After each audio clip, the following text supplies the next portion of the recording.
Hey everybody, I'm Morgana Galaxia and welcome to my channel. I'm so glad that you're here with me today. Today's a special day. I know you all know that today is the Great Conjunction, or I should say the Grand Conjunction. And that's what today's all about, you guys. I'm going to do a reading on the Grand Conjunction because, wow, it's a huge astrological deal.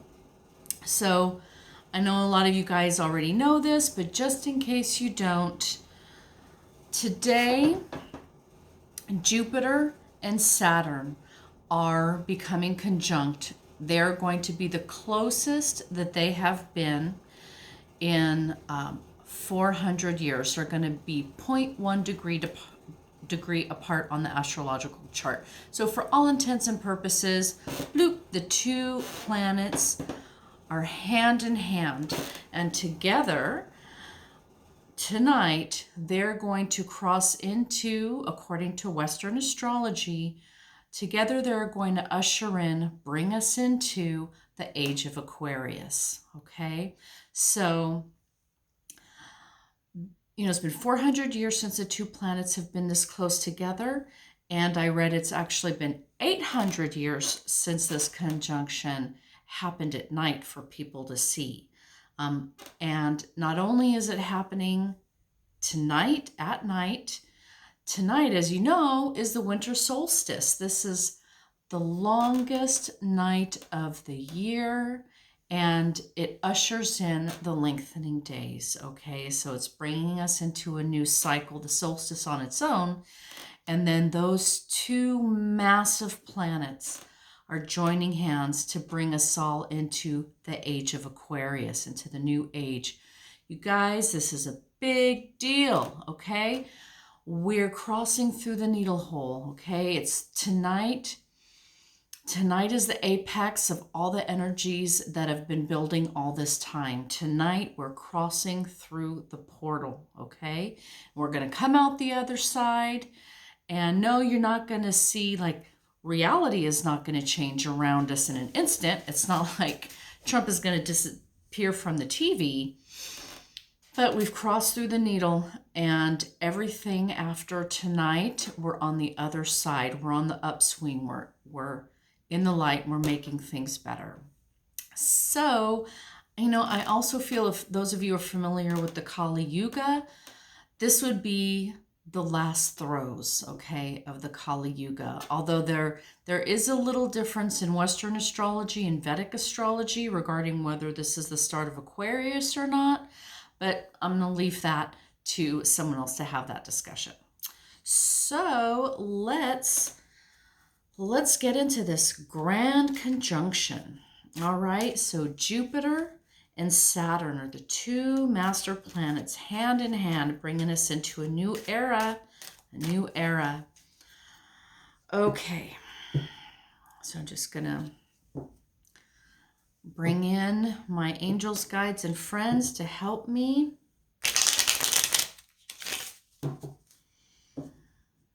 Okay, let's give a good, accurate reading, you guys. A grand conjunction. All right, let's bring it on down. So I'm going to do a little bit different spread today. I'm going to do a 9-card spread starting with PreConjunction. The energies that we've been building up to this point. In the middle, the essence of the conjunction. And post-conjunction. What's our energy moving past today and this evening? Okay. So the energies that have kind of led us up to this point here, we've got 4 of Pentacles, 8 of Swords, and a 10 of Wands, okay? So we have been hunkering down. We have been concerned about our money, about our finances, about the economy. Some people are sitting on a good foundation, but not everybody, okay? There's economic disparity. We're all holding on to every dollar that we have. We're very focused on our finances. This card will also tell us that we're hunkering down because of COVID. We are constricted. We're holding on to our own. We're keeping our cards close, okay? We're concerned this Pentacles is money. It's also health and our daily tie to the planet, the way we survive. And right now, again, is just showing us we're a little worried, we're insecure, we're hunkering down, we're conserving our money, we're being very, conservative in how we move in the world. And the reason why, what's been crossing us is just with the Eight of Swords, we feel like we're under attack. We feel like the victim. We've got a lot of attacks coming our way. A lot of it is ideological, the politics, what's going on with Trump and this administration, and what they have and haven't done in office, okay? They have not given us our COVID relief. They have not relieved some of our burdens. But it's more than that. This is pre-conjunction. So I feel like, that feeling, you may have had that feeling that we're all sort of economic slaves. We're all bound and tied. We're just bound and tied and not free to really live our lives in joy and in freedom, okay? There's always those other responsibilities, duties, things, that we just have to take care of that really restrict humanity to really narrow confines of life. Can you imagine a planet where every single person was able to do what they loved every single day? So if you love to paint, you could paint. If you love to write stories, you could write stories. If you love to decorate houses, you could decorate houses. If you love medicine and healing, you could do that. You know what I mean? In other words, if every person had the ability to look inside and do whatever it is they really wanted to do, that'd be a whole different planet. We can't do that. And the reason why is because we're constricted and confined to a life of work, responsibility, paying bills, and just the authority of others telling us what we can and can't do. If anybody, for example, has ever wanted to start a business, you know how daunting that is. Just getting some capital or just figuring out how to get licensed. There's just so many obstacles. There's so many obstacles in life for people to do what they want to do. We all actually are very confined and constricted in the roles we have in society, okay? And as a result of that, we feel very burdened. We have a lot of burdens, a lot of debts, a lot of responsibilities. I think really what this top line reading is showing us is that we're not a free peoples. We're not free. We think we're free because you can go to the movies if you want, or you can pick what you want for dinner. You're not sitting in a jail cell. However, we are, as a species, restricted and confined and not able to follow our bliss because that's just not how we're structured, okay, as a peoples. We, almost kind of like worker bees or worker ants, we all have our fields, we all have our assignments, we all have to work for the greater good of the whole. And the reason, of course, is because of resources. We need to pay for our resources because everything costs money. Money, money, money, money, right? It's all about the money. We're not free of that yet, okay? We're not free of the money requirements of our lives so that we have the ease and the time and the freedom to follow our bliss. We're confined and we carry heavy burdens. some more than others. All right. That is sort of where we have always been. This is a familiar story. This is humanity. Now we're crossing the eye of a needle. We're crossing through the portal into a different age, okay? And the face of this opportunity, let's call it, is with the Knight of Pentacles. This is telling us, yeah, it was slow in getting here.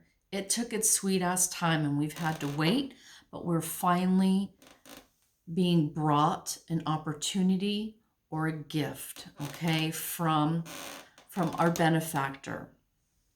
So this coin here, this is resources, opportunities, gifts that are being brought to us. So there's opportunity here. This is something that's positive. It took a while, but it's positive. We're going to have something to work with. We're going to have something added to us to give us a gift. Okay. And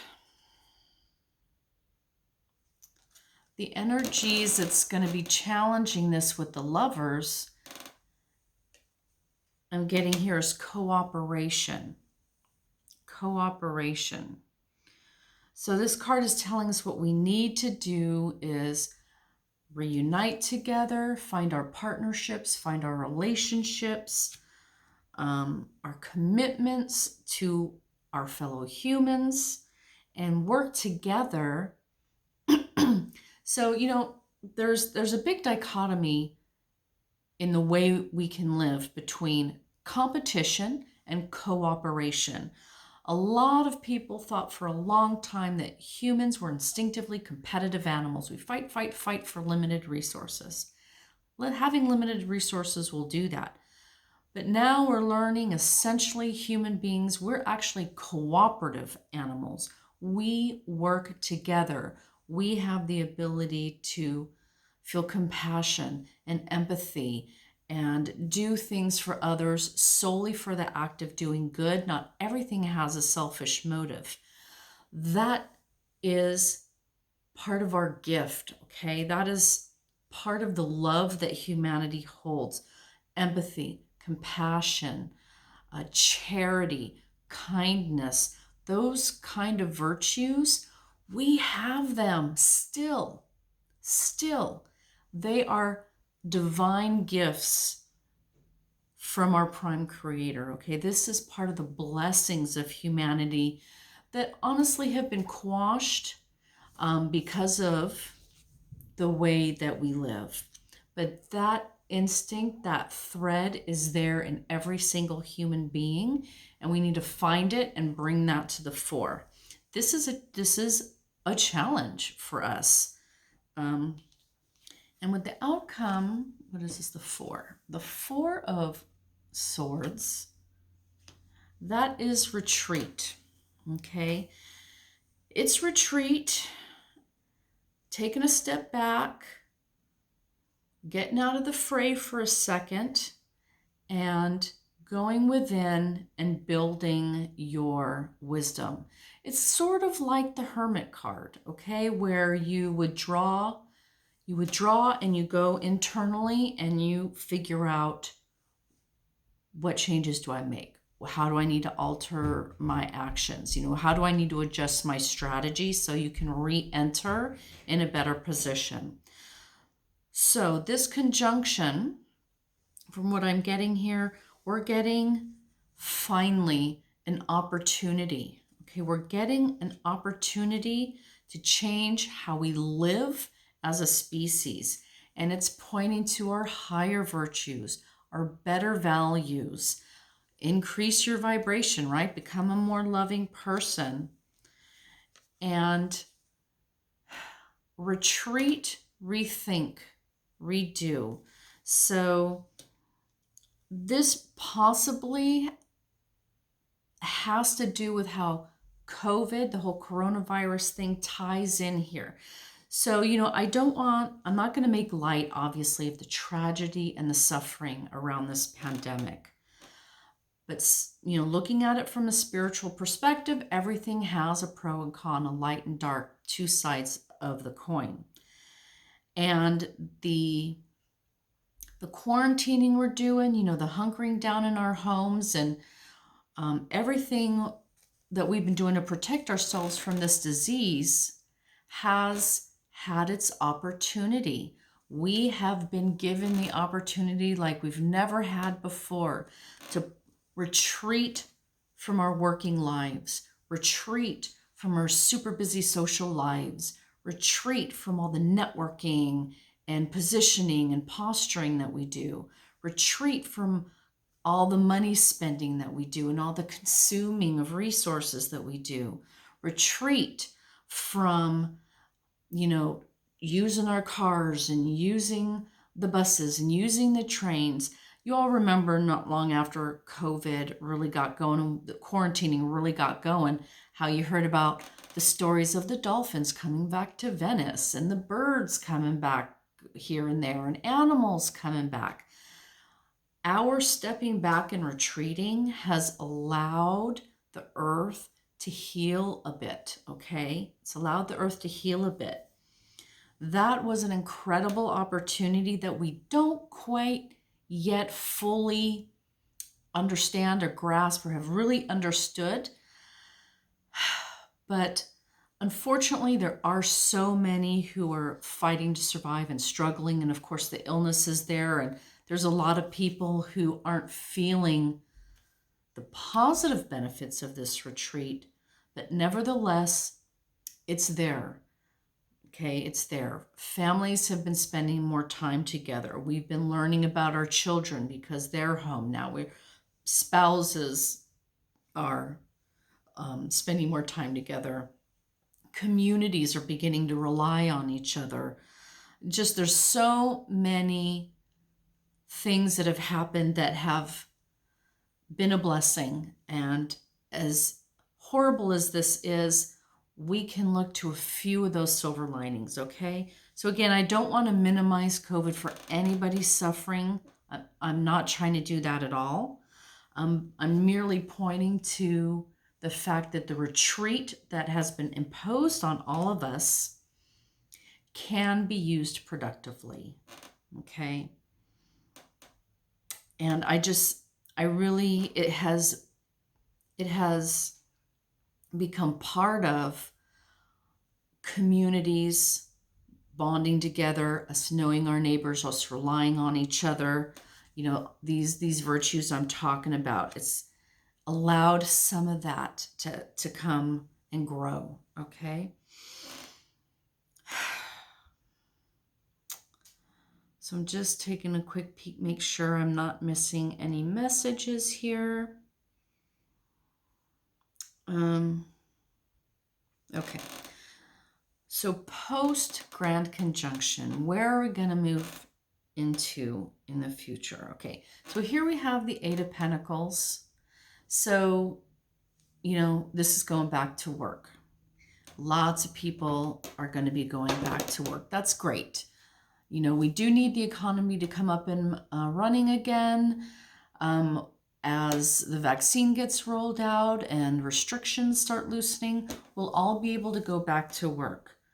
This card tells us, though, try and find something you're passionate about, something you love to do, something you can master, something you can devote your life to, something that's meaningful for you. This is a chance for a lot of people to try to find your niche, okay? But we can go back to work. Our resources are going to be returning.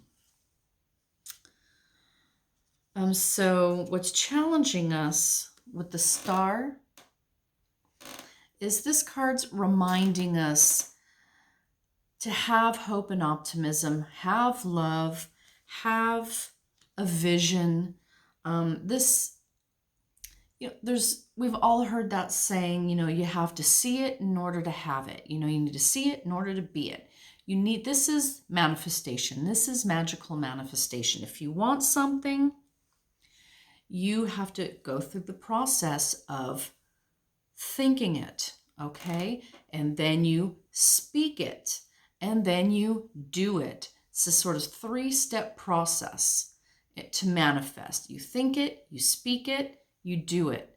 And at each of those steps, you need to have the full force of your intention and your enthusiasm behind it. The more enthusiasm and the more intention is behind those steps, the more successful you'll be, the easier it will be to manifest what you want. Okay?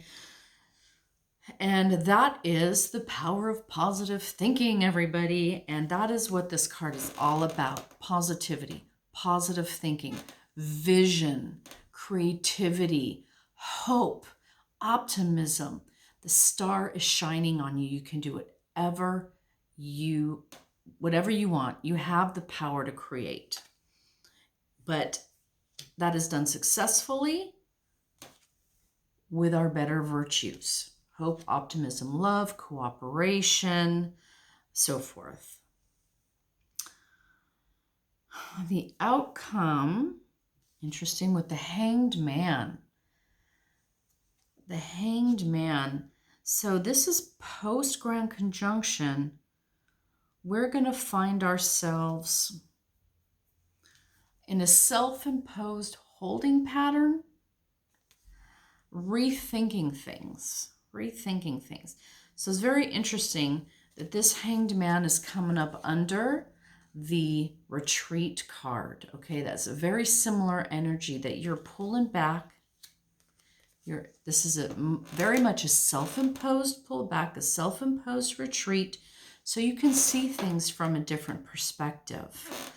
This conjunction is calling on us to change how we as a community live our lives, okay? We need to go from a financial, work-based economy, that debt economy, earning money, carrying burdens. You always have bills to pay, so you always have to go to work. You always have responsibilities, so you can never do what it is you're passionate about. That sort of mentality, we're being told to leave that behind. Okay, leave it behind, because now we have a new gift, a new opportunity, a new resource to work with. We're being called to find the best of who we are as a species, and we're being called to retreat from those negative behaviors that we want to leave behind. Leave it at the door. Check it at the door. You don't need to bring the garbage forward, okay? Focus on what you want to leave behind and leave it behind. Moving through the portal, going out on the other side, we all have the chance to work again, to be creative, to be productive, but we need to do it with vision, joy, love, optimism. And, again, with this outcome, I feel like we're, at least in the near future, we're still going to have to retreat and figure out how we want to do that. Look at things from another perspective. This is how we've been living. How do we want to live? If you had the choice about what kind of world you wanted to live in, what would it be? You got to think about that. If you had the choice of, if you could do any job you wanted, what would it be? That's a hard question. I've asked myself that question. It's a tough one. You got to take some time and think about it. This is calling us to dig deep and really ask ourselves, what's meaningful? What's important? What brings me joy? Those are the areas that we should be focusing on. And it's going to be different for each person. Each person needs to reflect internally on themselves, make their own strategies, their own goals and visions. But that's the point. That's the point. If the kind of world we want to live in is where every person is happy and fulfilled, then every person should be able to chase their dreams and try and make that happen. So you guys, this is kind of what I'm getting for the Grand Conjunction. Yeah, I think it's an opportunity for us to ask ourselves what kind of world do we want and make it so. And use all our gifts, but use this downtime with COVID-19 if you can, if you have the luxury. Use this downtime to really search yourself and what you want to do and what you want to be. Okay. So I think I'm just going to leave it at that today, because I just wanted to do a little short on this amazing day. Unfortunately, here it's super cloudy. I don't know if I'm going to be able to go outside tonight and see this thing. I'm hoping that I'll be able to. Go out there about an hour after sunset with your binoculars, with your telescopes, and look towards the southwestern sky. And aside from the moon, you should see that as the brightest object in that sky. It might just look like one super big bright star, but from what I understand, with binoculars or telescopes, you'll be able to see Saturn's rings, some of the cloud formations on Jupiter, some of the moons. So it's an awesome astrological and astronomical night. And congratulations to everybody. We made it through a really important portal, and we're coming out the other side into a new age. Let's make it awesome, you guys, okay? See you on the other side. Bye.